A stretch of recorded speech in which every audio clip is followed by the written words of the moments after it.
아멘. 오늘은 다시 전심으로, 다시 진심으로라는 제목으로 설교를 전하겠습니다.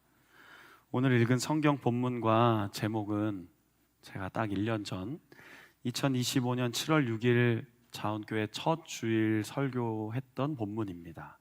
그때 제목은 전심으로 진심으로 였습니다.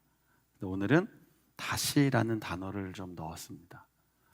그리고 지난 한 주간 이 말씀의 내용은 너무 잘 알려져 있고요.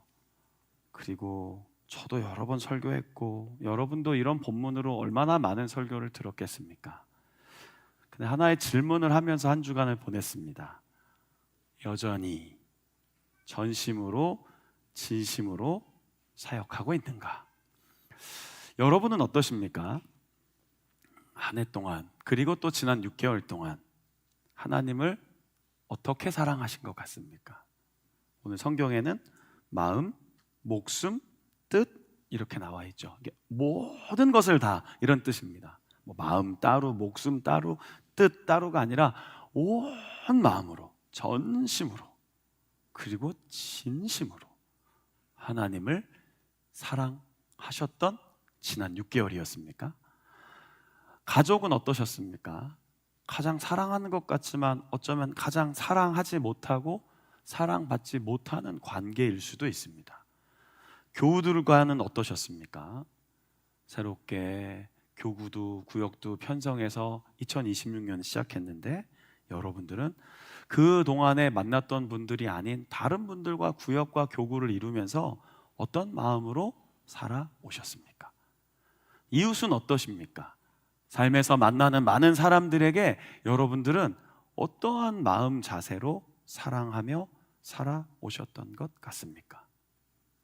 오늘 이 질문을 다시 한번 드리며 후반기 7월을 시작하는 것이죠. 다시 전심으로, 다시 진심으로. 하나님을 사랑하고 이웃을 너 자신과 같이 사랑하라는 예수님의 명령은 기독교의 핵심입니다. 온 율법과 선지자의 강령이니라. 가장 중요한 핵심 사항이라는 뜻이죠.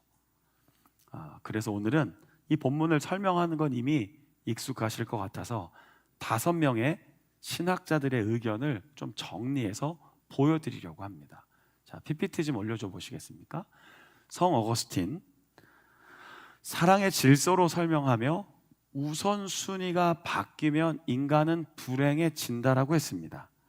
그러니까 하나님을 사랑하고 이웃을 사랑하는 것, 뭐가 더 중요하냐라고 따질 수는 없지만 그래도 하나님을 먼저 사랑하고 그리고 사람을, 이웃을 사랑하는 이 순서를 바꾸지 말라고 했습니다.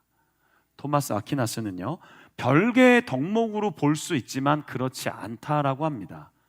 2개의 명령이 아니라 하나의 사랑에서 나오는 2가지 행동일 뿐이다. 그러니 이웃 사랑은 하나님 사랑의 연장선이다. 다시 말하면 이웃을 사랑하지 않으면 하나님을 사랑하는 것이 멈춰졌다라는 뜻입니다. 아니에요, 하나님. 저는 하나님은 사랑해요. 그런데 이 이웃이 문제인 거예요. 저는 하나님은 사랑해요. 남편이 좀 힘들어요. 아내가 힘들어요. 하나님은 사랑합니다. 그런데 우리 교회에 그 누구누구가 좀 불편합니다. 그럼 뭐가 끊어졌다는 거예요? 하나님 사랑이 끊어졌다는 것입니다. 이것을 기억하라고 이야기한 것이죠. 종교개혁자들은 특히 존 칼빈은 순서상으로는 루터가 더 먼저이지만 존 칼빈은요 10계명을 2명령으로 요약한 이것을 우리 힘으로는 지킬 수 없다. 우리 힘으로 하나님을 온전히 사랑하기에 우리는 부족하다. 사람을 온전히 품을 수 없다. 그러나 구원받았다면 그 은혜 안에서 이것은 우리의 절대적인 기준이다. 해도 되고 말아도 되고 여건이 되면 하고 여건이 안 되면 안 되고 내 마음 같으면 되고 내 마음 같지 않으면 안 되고는 절대적이라고 하지 않잖아요. 상대적인 기준이 아닌 절대적 기준이라고 설명했습니다. 마틴 루터는요 이 말씀 속에서 복음과 은혜의 필요성을 강조했습니다. 어떻게 하면 우리가 사랑할 수 있습니까? 하나님 앞에서 온전하지 않습니다. 우린 죄인이었습니다. 그러나 십자가를 붙잡으면 하나님을 전심으로 사랑할 수 있는 것이죠.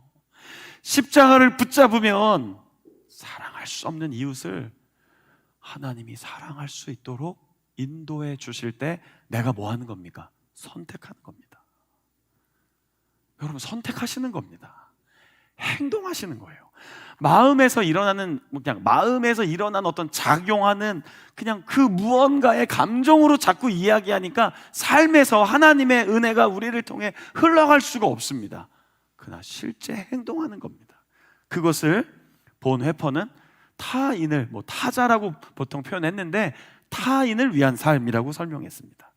하나님을 사랑한다고 고백한다면 그 사람은 반드시 삶에서 구체적인 행동을 하게 되어 있습니다. 그 행동이 우리의 믿음을 증명합니다. 그 행동이 우리가 하나님을 사랑한다는 것을 증명합니다. 자, 이런 5분의 설명을 듣다 보니 여러분들은 다시 어떤 지난 6개월을 보내신 것 같습니까? 자, 이건 좀 내려주십시오. 이제 하나님 사랑과 이웃 사랑은 분리할 수 없다고 합니다. 모든 성경의 최종 목적지라고 얘기합니다. 물론 성경의 큰 주제는 하나님의 나라입니다.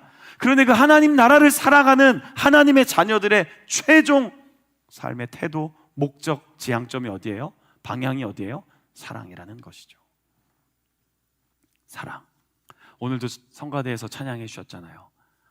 나의 마음과 뜻 다해 주를 사랑합니다. 날 위해 십자가 지신 독생자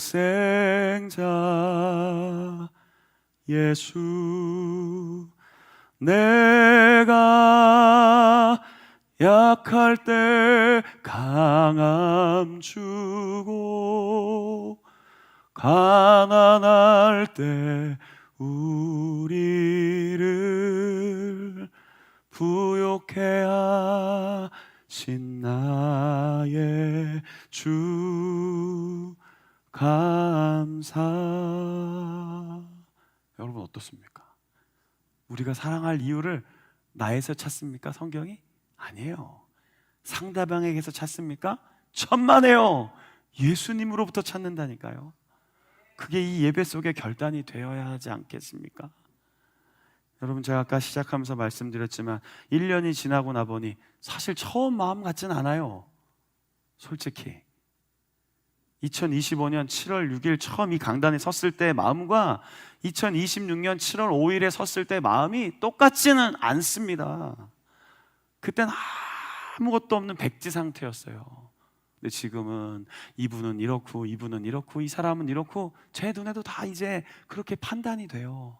여러분 똑같지 않겠습니까? 처음 제가 이 강단에 섰을 때는 오늘 새로 오신 목사님이래, 오늘 이 교회 처음 부임하신 이제 우리 담임 목사님이시래 했을 때는 여러분들도 다 하얀 도화지 같았을 겁니다. 그런데 지금은 저를 불편해 하신 분들도 있을 겁니다. 저를 힘들어 하신 분도 있을 겁니다. 제가 설교할 때 저를 안 보시는 분도 있습니다. 강단을 보지 않는 분들도 있습니다. 사람 뒤에 숨어 있는 사람들도 있어요. 저도 마찬가지고요. 저도 여러분이 불편한 사람들이 있어요. 저도 어떤 성도님은 좀 불편해요. 저를 그렇게 대하시지 않으니까. 그렇다고 하나님을 사랑하고 이웃을 사랑하라는 이 계명을 내 기준에 의해 선택하여 실천할 수 있겠습니까? 그렇지 못하다는 것이죠. 우리의 사랑의 기준은 우리를 위해 죽기까지 자신을 내어주신 예수 그리스도께 있습니다. 불편한 주제입니다. 망설여지는 주제입니다. 그러나 오늘 우리의 비전이 뭡니까? 오늘 26년의 우리의 비전이 뭡니까? 그 안에서 그와 함께 그를 위하여 살아간다는 것은 결국 내 마음대로 살지 않겠다라는 뜻입니다. 맥주 감사 주일로 우리는 늘 후반기를 시작합니다. 지나간 시간도 감사, 앞으로의 시간도 감사인 것이죠. 그리고 오늘 우리는 성찬 예식도 합니다. 주님이 나 위에 흘리신 찢기신 몸과 보혈의 피를 상징하는 떡과 포도주를 먹음으로 다시 결단하는 겁니다. 어떻게 하기로요? 다시 전심으로, 다시 진심으로 살아가기를요. 그래서 저는 1부 예배 때도 이렇게 좀 한번 구호를 외쳤는데 2부 예배 때도 마찬가지로 제안을 합니다. 구체적인 실천 사항이 있습니다. 자, 저를 한번 따라해 주시죠. 우리 모두 친절한 그리스도인이 됩시다. 여러분 친절하십니까? 다 안 그렇잖아요. 모두에게. 여러분 좋은 사람에게만 친절하잖아요. 어려워요. 저도 마찬가지고요. 그런데 친절한 그리스도인이 되는 것, 그것이 사랑입니다. 자, 옆 사람에게 얘기해 주세요. 친절한 그리스도인이 됩시다. 친절한 그리스도인이 됩시다. 네, 좀 웃어주세요. 예. 자, 두 번째, 주 안에서 사랑하며 즐겁게 사는 것입니다. 사랑하며 살아가라 했더니 이 설교를 자꾸 윤리적으로 들어요. 사랑하는 것은 즐거움입니다. 부모가 자녀에게 해주는 게 그게 의무입니까? 그게 율법입니까? 자녀를 키우고 자녀들이 성장하는 걸 보면서 아낌없이 부모가 자녀를 사랑하는 것이 그게 즐거움이죠. 그게 괴로움입니까? 그런 괴로움이면 여러분 부모님들 사퇴하세요. 오늘부로. 하나님 아버지 계시니까 그 자녀에게 여러분 제발 그 무서운 부모로 살지 마세요. 부모가 자녀를 위해 살아가는 것 자체가 즐거움이고 복입니다. 사랑하는 것이 왜 그렇게 어려운 겁니까? 이게 복인지 모르니까요. 사랑에 빠진 연인들이 살아가는 모습을 한번 보세요. 젊은 남녀 청춘들이 카페에서 앉아갖고 얼굴만 봐도 이 눈에서 꿀이 뚝뚝 떨어지는 걸 보세요. 그게 즐거움이라고요. 이제는 좀 나이 들어갖고 뭐 옆에 있으면 오지마 뭐 이런, 그거 안 됩니다. 그거 이 더운 여름에 꼭 같이 사랑하며 살아가야 합니다. 남자들 소리가 좀 컸습니다. 여자분들 소리는 잘 안 들렸습니다. 이제 버리시려고요? 네, 이제 키울 만큼 키웠으니까 여러분 사랑한다는 건 즐거움입니다. 그래서 두 번째는 뭐예요? 저를 한번 따라 하시죠. 주 안에서 사랑하며 즐겁게 살아갑시다. 네, 이 표현이에요. 오늘 이 설교가요. 하나님을 사랑하는 것, 그리고 이웃을 사랑하는 것은 절대로 어려운 것이 아닙니다. 우리 힘으로 하려니까 어렵죠. 선택하고 결정한 후에 하나님 날 사랑하듯 살아가겠습니다. 그 친절함으로 그 즐거움이 우리 후반기 자운교회 안에 풍성하기를 축원합니다. 우리 비전에는 예수님이 반복되어 있죠. 그는 하나님의 아들이십니다. 우리를 사랑하셔서 십자가 위에서 우리 대신 자신의 목숨을 내어주심을 알고 있습니다. 부활하셔서 승천하시면서 내가 너희와 영원히 함께 하겠다고 얘기했습니다. 지금도 성령 안에서 변함없이 우리의 손을 붙잡아주고 계십니다. 물론 우리의 삶이 크고 작은 일에 힘들죠. 흔들리는 날이 많죠. 속상하고 서운하고 화가 나고 다투고 갈등하는 일이 있습니다. 그러나 이 예수님의 십자가 사랑 다시 붙잡자는 거예요. 오늘 성찬식 왜 합니까? 예배 시간도 막 빡빡한데 왜 이 성찬 예식을 합니까? 하나님, 우리가 다시 이 후반기를 출발할 때 그리스도의 십자가 사랑 붙잡고 출발합니다. 내 안으로 계셔서 내 안에 역사하셔서 나와 함께 하셔서 하나님 성숙해지게 하옵소서, 사랑하게 하옵소서, 용서하고 이해하게 하옵소서. 그 사랑할 힘을 얻는 것입니다. 여러분 성경에 이렇게 뭐 용서와 이런 이야기가 많잖아요. 근데 이걸 오늘 우리의 말로 좀 바꾸면 사과입니다. 사과. 여러분 먹는 사과는 발음이 짧은 거 아시죠? 사과. 그러나 사과는 길게 발음을 해야 한답니다. 뭐가 담겨 있는 거예요? 마음이 담겨 있는 거예요. 사과하십시오. 변명하며 살지 마시고 사과하며 용서하며 사십시오. 내 맘 알지? 뭐 이런 식으로 퉁명스럽게 살지 마시고요. 사과하며 사랑하며. 누구나 잘못을 저지를 수 있잖아요. 흠 없는 인생이 어디 있습니까? 우리 모두 완벽하지 않습니다. 마찰과 저항 속에 그것을 풀으려면 거기에 윤활유를 집어넣어야 되잖아요. 그것이 오늘 이 본문입니다. 하나님을 사랑하고 이웃을 사랑하는, 그리고 다시 전심으로 다시 진심으로 나아가는 우리 교회 되기를 축복합니다. 등대지기라는 노래 아시죠? 제가 1부 때도 이 노래 같이 불렀는데, 이 노래를 제가 이 사연을 좀 찾아보니까 여러 가지 견해가 있긴 한데 1864년에 지어진 미국의 찬송가였다는 견해가 있더라고요. 찾아보니까 악보 좀 한번 열어줘 보시겠어요? 영어 악보. 실제 1860년경에 지어져서 불렸던 악보라고 합니다. 이 찬송가 제목은 더 골든 룰입니다. 이 정도 영어는 바로 알아들으시죠? 황금율. 너가 대접받고 싶으냐? 먼저 대접해라. 너가 사랑받고 싶으냐? 먼저 사랑해라. 너가 그렇게 대우받기를 원하느냐? 그럼 먼저 그렇게 하라. 마태복음 7장 12절에 황금률로 노래를 만들었는데, 이 노래가 일본으로 들어갔다가 한국으로 들어와서 가사를 좀 바꿔서 동요로 알려졌는데, 원래는 찬송가였다는 얘기를 듣고 이게 참 귀하다. 이 노래 좋아하거든요. 얼어붙은 달 그림자, 얼마나 좀 쓸쓸합니까? 생각하라 저 등대를. 근데 이 노래도 가끔 들어보면 누군가 한 명이 희생해서 등불을 밝혀 그 칠흑같이 어두운 밤에 배들이 항해하는데 어려움 없게 하는 노래였습니다. 그러니까 그 안에는 복음의 능력이 들어가 있었나 봅니다. 여러분, 모두가 사랑 안 해도 여러분이 하시면 되잖아요. 모두가 나 몰라줘도 내가 하나님 사랑 깨달았으니 그렇게 살아가면 되잖아요. 그런데 저 사람은 안 하는데 왜 나만 용서해야 돼요? 저 사람은 나한테 이렇게 대하는데 왜 나는 먼저 이렇게 해야 돼요? 예수님이 어떻게 하셨죠? 예수님이 십자가에서 어떤 마음을 우리에게 보여주셨죠? 너네들이 마음을 고쳐먹으면 내가 십자가에 올라갈게. 너네들이 마음을 고쳐먹고 열심히 살겠다고 결단하면 그때 내가 너희를 위해 희생할게 라고 하셨다면 우리 모두 구원받을 수 없었습니다. 큰 아버지, 저들은 모르지만 하나님의 뜻이 이 십자가 위에서 이루어지기를 바라며 죽기까지 순종하신, 그래서 이 찬양을 같이 불러보려고 합니다. PPT 좀 넘겨주시죠. 다 부르면 시간이 좀 안 되니까 3절과 4절을 한번 불러보겠습니다.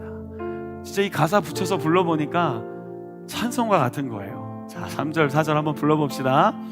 이 법 따라 사는 나라가 되기를, 이 하나님의 말씀을 따라 살아가는 그리스도인 되기를.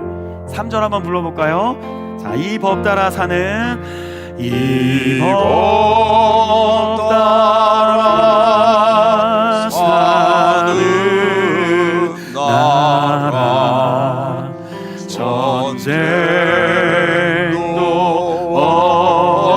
없으리.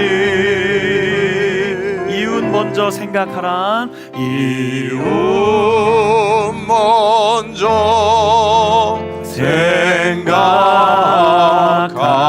자, 주 명령을 지킵시다. 주 명령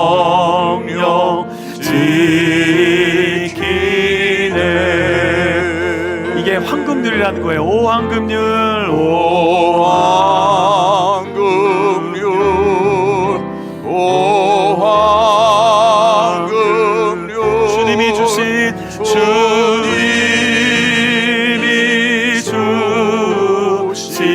너 이웃 사람 내 몸같이, 이웃 사람 내 몸같이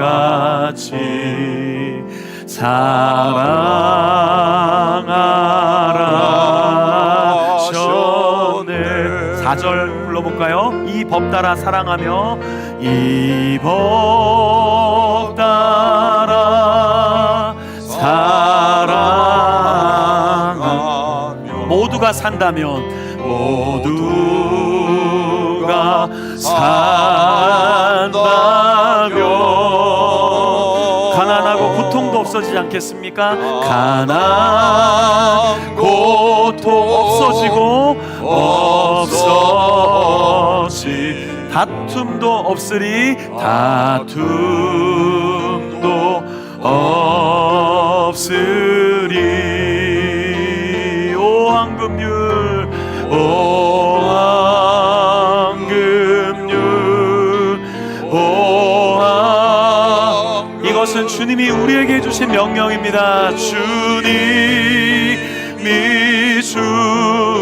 주신 복. 자, 옆 사람을 한번 봐주시겠어요? 이웃 사람, 이웃 사람, 내 몸같이, 내 몸같이 사랑하라